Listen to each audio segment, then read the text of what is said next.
Estamos de volta! Eu, Gigi Barreto, sua perita criminal preferida. E hoje teremos novamente o caso Henry. Teremos hoje um segundo vídeo sobre o caso Henry Borel.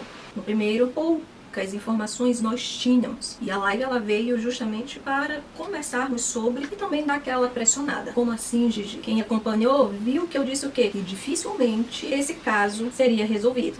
Mas graças a Deus foi. E foi por quê? Foi porque o pai foi incansável nas mídias sociais, nas TVs, nas revistas. Ah, Gigi, não. Nossa polícia, ela sempre investiga todos os casos. Parece que essa é a realidade que a maioria vive aqui. Porque, gente, eu tô chocada. Desculpa o tom, tá? Porque esse tom aqui é meio que de deboche mesmo. Sabe por quê?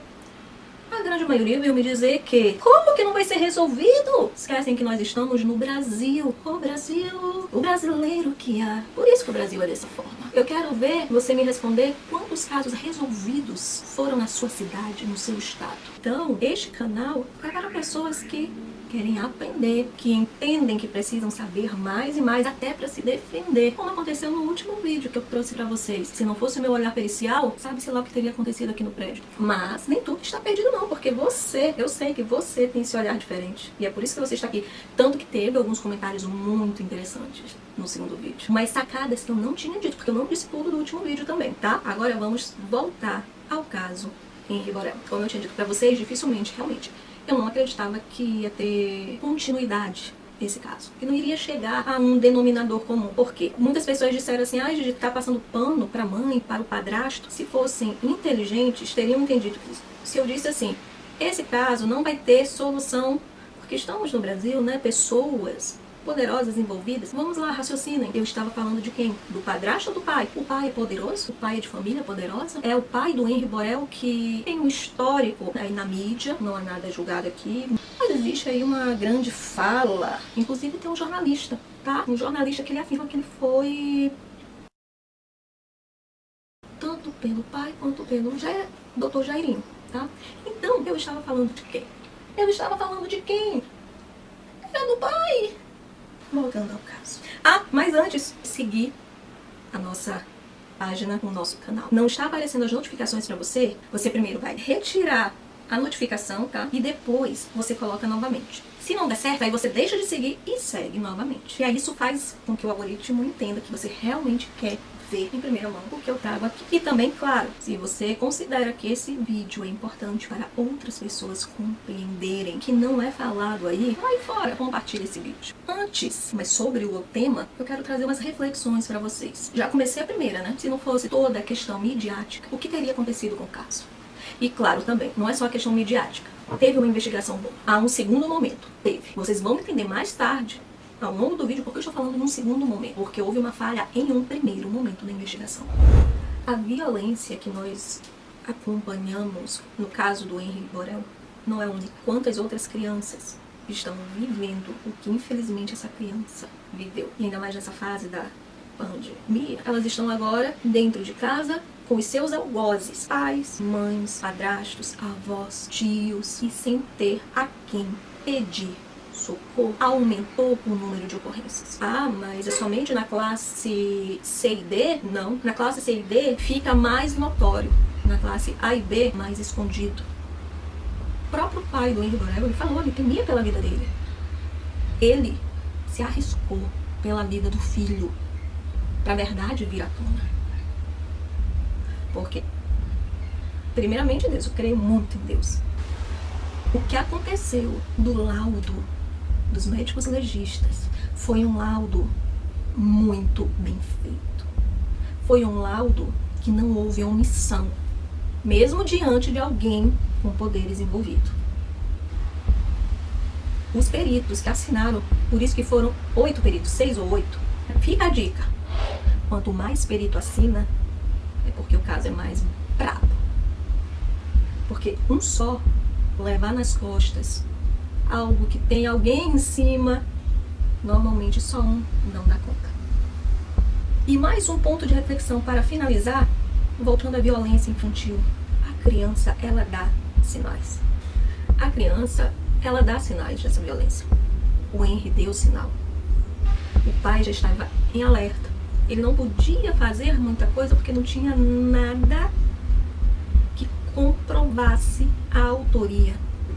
Não existia um nexo causal, um link, mas ele já estava em alerta. Infelizmente, não teve tempo suficiente. Que o que aconteceu com Henri Borel sirva pelo menos para que outras crianças não passem pelo que ele passou. Como todos vocês já sabem, o Henri Borel era um menino de 4 anos de idade, fruto de um relacionamento da Monique Medeiros com Leonel Borel, um relacionamento de aproximadamente 10 anos. Monique e Leonel foram casados até aproximadamente setembro de 2020. Em novembro de 2020, Monique já estava morando junto com Jairo, o vereador Jairinho do Rio de Janeiro. Jairo Souza é o filho primogênito de um deputado estadual do Rio de Janeiro e coronel da Polícia Militar e de uma dona de casa. Aos 27 anos começou a sua trajetória política e se tornou o vereador mais votado pelo Partido Cristão.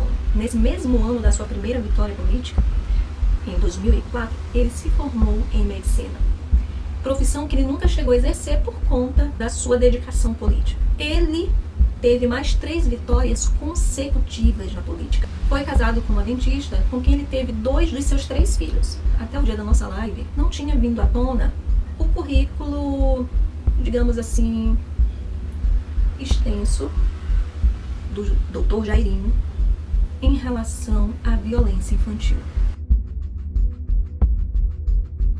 O crime aconteceu dia 8 de março, na madrugada. Certamente, o pai ele foi um suspeito inicialmente. Não tem como não ser, gente. Sem mimimi. A autoridade policial, ela não está para julgar. Não é a autoridade policial quem julga. Quem julga é o juiz. E, inclusive, aqui é mais um ponto. Nenhuma TV você vai ouvir isso. Esse caso ainda não terminou. Precisará sim da responsabilidade midiática até o caso ser julgado. Então, quanto mais a população souber de como as coisas funcionam, mais ela vai começar a cobrar nas redes sociais, começar a mostrar que sabe. E aí, quem pegar esse caso lá no Ministério Público vai ter que pensar 2, 3 vezes antes de ceder, que isso no Brasil não acontece. Ainda mais no Rio de Janeiro. De jeito nenhum. A gente fala porque, né, sabe? Tem que ganhar audiência. Eu falo isso aqui porque eu quero likes.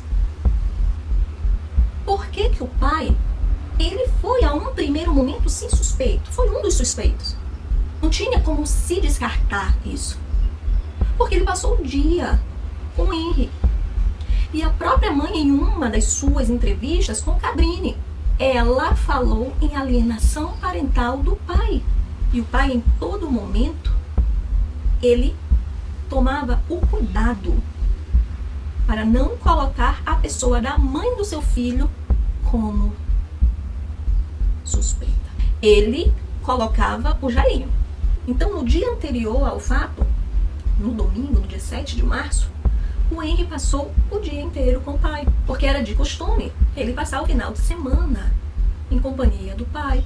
E como de costume, ao final da noite, o Leonel levava a criança de volta para o apartamento da Monique e do Jairinho. E nesse dia a resistência dele foi maior. Em suas entrevistas, o Leonel falava que ele afirmava à criança que o tio Jairo batia nele, apertava ele, e o Jairinho desmentia.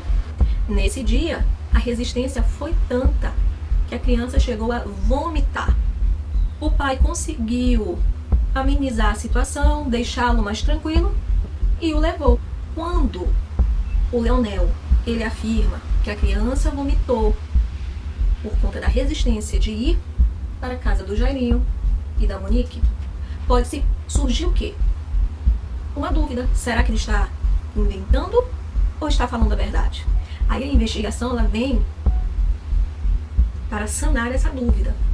E a dúvida foi sanada em quê? Com um conjunto de provas, e uma delas a gravação, a filmagem desse dia que a Monique, ela não sobe imediatamente com a criança pro apartamento. Ela vai com a criança na panificadora para a criança acalmar e voltar. Ah, por essa filmagem se sabe que foi para acalmar? Não. Se sabe que houve um tempo entre pegar a criança do pai e voltar para o apartamento.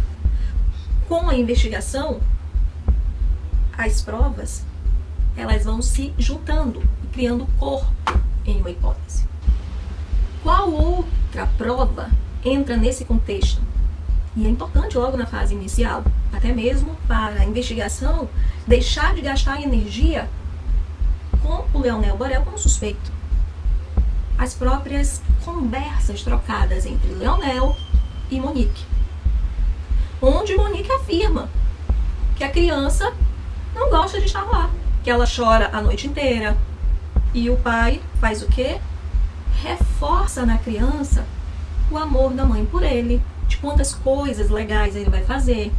Então, tudo isso que é investigado, que começa a ser coletado, começa também a delinear as novas hipóteses que vão surgindo com a investigação.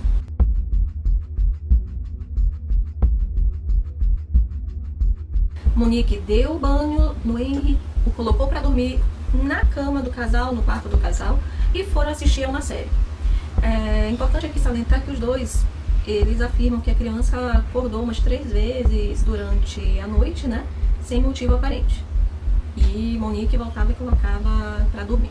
Quando foi em torno de 3h30 da manhã, Monique teria levantado, ido ao seu quarto e encontrado Henry no chão, caído de olhos abertos.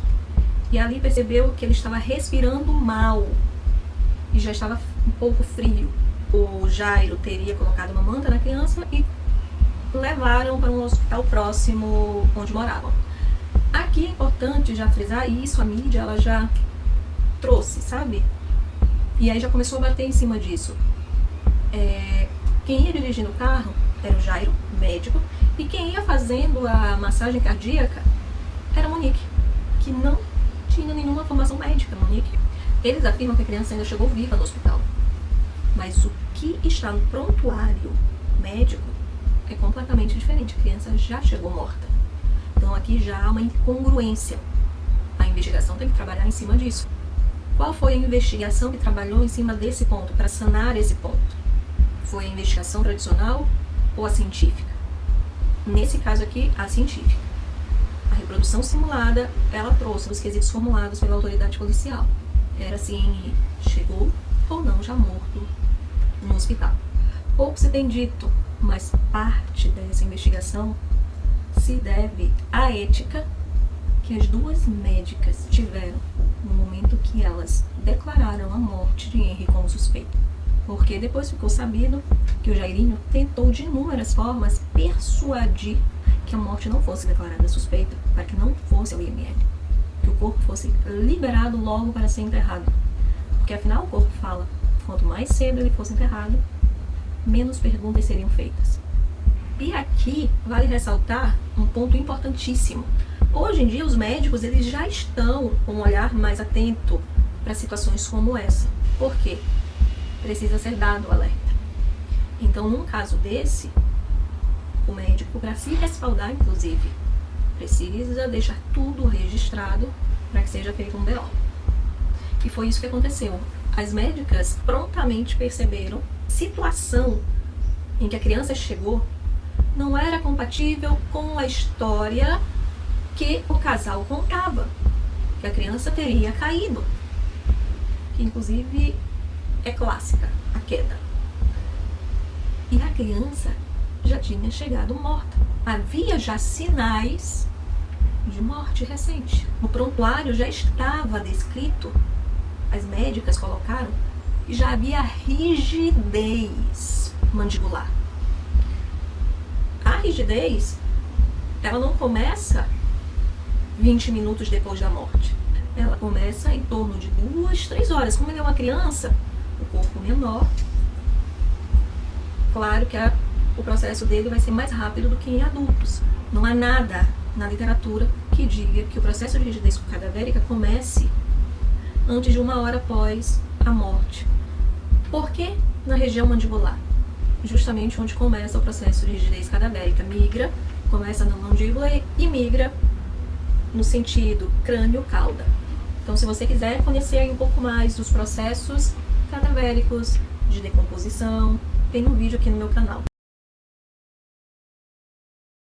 Diante do que as médicas viram na criança e a história relatada, as médicas orientaram ao pai, Leonel, fazer um BO. Sabemos que o BO foi feito no 16º DIP. Dependendo do horário que foi realizado esse BO, antes ou depois do plantão policial, que já estava do dia 7 para o dia 8 de março. A pergunta que fica é: quanto tempo levou da realização do BO à requisição de perícia lá no apartamento do casal? Realmente, quando se fala que as primeiras horas elas são essenciais, é real. A investigação preliminar, que é essa fase, e onde a perícia de local de crime ela se encontra, ela será fundamental para delinear os passos seguintes da investigação. Por quê?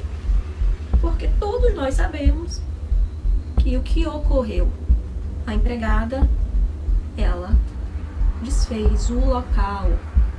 Quando ela chegou pela manhã no apartamento, ela procedeu à limpeza. A partir disso, uma nova hipótese começa a surgir, ou a ganhar força. Mas eu escutei aí alguma pessoa da perícia falando que não tem problema. Existem muitos equipamentos, mecanismos para reduzir essa perda. Concordo. Entretanto, quais são os estados que possuem? Quais são os institutos de criminalística que possuem? São Paulo, Rio de Janeiro, Brasília, o restante do Brasil tem instituto que falta caluminol. Nós devemos exigir que aquilo que está previsto em lei, lá no CPP, que seja obedecido. Independente se o Instituto de Criminalística tem ou não equipamentos, tem ou não reagentes, tem ou não formas de minimizar essa falha. Obviamente que esse local desfeito, ele não prejudicou totalmente a investigação. Isso porque a equipe que pegou esse caso foi uma equipe que se dispôs realmente a investigar. O apartamento ele foi periciado 3 vezes. Obviamente, o estado inicial foi perdido. Entretanto, vestígios latentes poderiam ser encontrados. Ao longo dessas 3 perícias, foram coletadas 10 amostras da sala e 3 amostras do quarto do Henry. E amostras similares a sangue latente. Com a morte declarada suspeita pelas médicas e o BO realizado, o corpo do Henry ele segue para o Instituto Médico Legal. Bastou o corpo chegar no IML e ser periciado para que mais perguntas fossem feitas. O laudo, quando saiu, constava em torno de 23 lesões, de escoriações a erosões de mucosas, equimoses recentes, com padrão de coloração que indicam recenticidade, e somando a isso os danos internos, que ao todo 32 danos corporais, entre eles o fatal, a laceração hepática que ocasionou uma hemorragia interna. E o ponto mais importante também, além da confirmação de todas essas lesões externas e internas, é que essa laceração hepática, ela foi produzida por uma ação contundente. E uma ação dessa, para resultar em uma laceração hepática, porque a força que foi colocada nessa ação teria que ser muito violenta. Os médicos legistas compararam o que eles encontraram no corpo de Henry Borel a algo similar que só é visto em vítimas de acidente de trânsito. Daí você pode imaginar a força dessa ação contra o corpo frágil do Henry Borel. Após o corpo ser liberado, o enterro ele é realizado. Obviamente que nesse momento a investigação ela já tem em mãos o laudo do médico legista. Claro que até aquele momento todos eram suspeitos. Após o velório, a mídia começou a trazer a público a suspeita que começou a recair sobre o casal. A repercussão foi tão grande que o passado de Jairo veio à tona, com direito a depoimentos de ex-namoradas. Descobriu-se B.O.s, um passado repleto de agressões contra crianças, agressões que traziam à tona um comportamento sádico, de violência e humilhação. Uma dessas ex-namoradas do Jairinho afirma que chegou a fazer um B.O., entretanto, não seguiu em frente por medo. Ele chegou a entrar na casa dos pais dela e enviar uma foto. Um típico recado do tipo: eu posso fazer o que eu quiser. Com o início da investigação, com a coleta dos depoimentos, as incongruências iniciais começaram a aparecer. Quais incongruências? O relato de Monique e Jairo para as médicas e para o próprio Leonel. Versão essa que não foi mantida posteriormente pelo casal. Para as médicas e para o Leonel, a princípio, logo que tiveram contato no hospital, o que foi falado, que eles escutaram barulho no quarto e foram verificar o que aconteceu. Já posteriormente, essa versão não existiu. Eles tinham terminado de assistir a série, Jairo ido ao banheiro e Monique tendo ido ver como estava o seu filho. Nessa nova versão, Jairo não tem contato com a criança.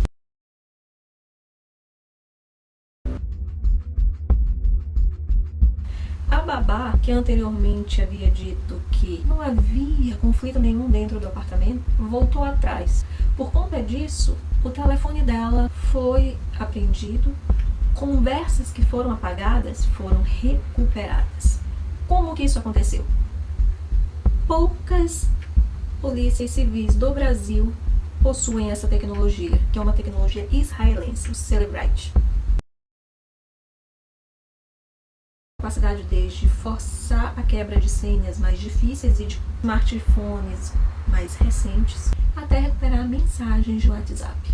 Sobre essa tecnologia utilizada, nós vamos ter um e-book que será compartilhado na área de membros, com as mensagens recuperadas, essas que foram trocadas entre a babá e Monique, que contam detalhes sobre as atitudes de extrema violência do Jairinho contra o Henry Borel e a prisão temporária do casal. Obviamente que a defesa do casal tentou o quê? Colocar em descrédito a prova. Exatamente, essa prova que foi extraída com o uso desse equipamento israelense, o Cellebrite. Baseado em que a defesa do casal tentou colocar em descrédito? Eles utilizaram o termo cadeia de custódia. Infelizmente, no Brasil inteiro, nós praticamente não temos. Obviamente que eles iam tentar de alguma forma. Eles alegaram que a autoridade policial não resguardou a prova. Na minha live eu disse, esse caso irá para uma reprodução simulada que será imprescindível. Muita gente que não conhece compreende que determinadas etapas nós já esperamos de acordo com o que nós já vemos de incongruências, de depoimentos e do que na maioria das vezes a defesa está abordando. Normalmente as reproduções simuladas elas demoram um pouco mais, mas se tratando de um caso como esse, midiático, normalmente ela acontece logo, como foi o caso do Henry Borel. Para essa reprodução foi utilizado um boneco similar ao que foi utilizado no caso da Isabella Nardoni. Só para vocês terem uma informação, é um recurso riquíssimo. O boneco ele pode simular vítimas de diversos pesos, isso porque ele é preenchido com água, até atingir o peso que se quer simular. Quando foi que aconteceu o caso Isabella Nardoni? Olhem quanto tempo. Poucos são os estados que possuem esse recurso, que é uma pena. Mesmo o laudo médico legal afirmando que as lesões produzidas eram de dimensões, gravidade, violência, incompatível com queda. O laudo do local de crime concluir que a disposição dos móveis não são compatíveis com uma queda que gerasse tais lesões, ainda assim restaria dúvidas, mais detalhes da reprodução simulada eu vou deixar na área de membros. Será um presente para aqueles que realmente querem. Eu tive acesso ao laudo da reprodução simulada. Lá tem informações mais detalhadas, traz outros raciocínios esse que eu vou explicar nesse vídeo. E vou aproveitar, inclusive, até para falar um pouco sobre local imediato. Sim, isso é uma linguagem nossa, tá? Pericial, que nós trazemos nos nossos laudos, que diz respeito ao local de execução do ato e outros locais. Nesse laudo, a perícia oficial do Rio de Janeiro afirma se Henry saiu vivo ou morto do apartamento. Essa conclusão seria importante ou não para o caso? Me responde aqui. Temos aí um pedido de novo depoimento, uma carta enviada pela Monique, onde ela começa a trazer uma outra narrativa. Essa nova narrativa dela vem baseada aí no que se descobriu na vida do Jairo. A investigação, tenho certeza que saberá lidar com isso. Muito está se falando se ela tem ou não tem traço narcisista, que começou a ser percebido no enterro do filho. Os jornais que estão fazendo a cobertura trazem. Tem flagras dela em shopping comprando camisas para o enterro. Chegou impecável no velório. Há relatos de amigas que comentam que ela postou foto de café gourmet com a bolsa Louis Vuitton. E aí já vem parentes que afirmam que ela alardeava o novo padrão que o Jairo estava dando a ela, né, quando ela assumiu o relacionamento com o Jairo. Ela que ganhava 4 mil reais, passou a ter um salário de 16 mil reais. A ida dela no dia seguinte ao enterro a um salão de beleza. Agora ela afirma que foi obrigada pelo Jairo. Quem vai afirmar que ela está falando a verdade ou ela está mentindo? Nenhum investigador tem a formação e nenhum perito criminal que não seja um psicólogo tem a formação para isso. Eu não posso dizer aqui, por mais que você queira ir do outro lado, que eu diga, ela está mentindo, ela está... Não posso. Por mais que a minha visão diga uma coisa, eu não posso afirmar. Quem vai poder analisar? Um perito psicólogo. Eu vou até beber minha água. Gente, bebam água, tá? Teve aí uma seguidora que achou muito feio de eu beber água na live e na minha garrafa. Só que é pra eu lembrar que eu tenho que beber 3 dessa aqui. Não beber. Péssima. Bebendo água aí na garrafa. Eu até botei aqui, ó. Até botei aqui, né? Fina, até trouxe, né? Um brinde a você, seguidora. Mas eu vou beber na minha garrafa.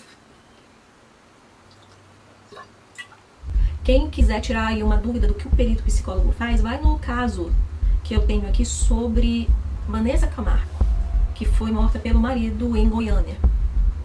Foi um caso em que o perito psicólogo foi essencial, onde ele observou o comportamento do suspeito. O vídeo ficou um pouco longo, mas foi mais do que necessário.